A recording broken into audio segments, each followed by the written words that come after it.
আসসালামু আলাইকুম, আমি শরীফুল ইসলাম। আমি ঘুরতে গিয়েছি সুন্দরগঞ্জ পৌর পার্ক। একটা সুন্দর মনোরম পরিবেশে একটা পার্ক তৈরি হয়েছে। একটা পুকুরের বিশাল বড় একটা পুকুর আছে। ওই পুকুরের চারো সাইড বান্ধে আর কি সুন্দর একটা পার্ক হয়েছে। বাচ্চাদের অনেক বিনোদনের একটা ছোট বিনোদন বিনোদন পার্ক। এটা সম্পূর্ণ উন্মুক্ত সবার জন্য।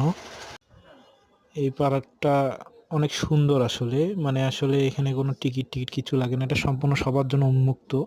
এখানে বিকাল টাইমে বসে থাকতে অনেক ভালো লাগে। এবং পুকুরটার সাইডটা সুন্দর করে বাঁধানো, আর ওখানে লেখা আছে আই লাভ সুন্দরগঞ্জ। সব মিলে খুব সুন্দর লাগছে আমাকে। আমি ঘুরতে গেছি রংপুর থেকে। ওয়ালের সাইডে অনেক সুন্দর সুন্দর কথা লেখা আছে, অনেক সুন্দর সুন্দর লেখা আছে। এবং পুকুরটা অনেক বড়, অনেক বিশাল সুন্দর একটা পুকুর। ওখানে অনেক বাচ্চাদের রাইড আছে, খেলাধুলার কিছু জিনিস আছে এবং কিছু বসার আছে। এখানে বসে মনোরম পরিবেশ উপভোগ করা যায়। তা আসলে সব মিলে ছোটোখাটো হলেও খুব সুন্দর লাগছে আমার কাছে এই পার্কটি। এটা হচ্ছে সুন্দরগঞ্জ পৌর পার্ক।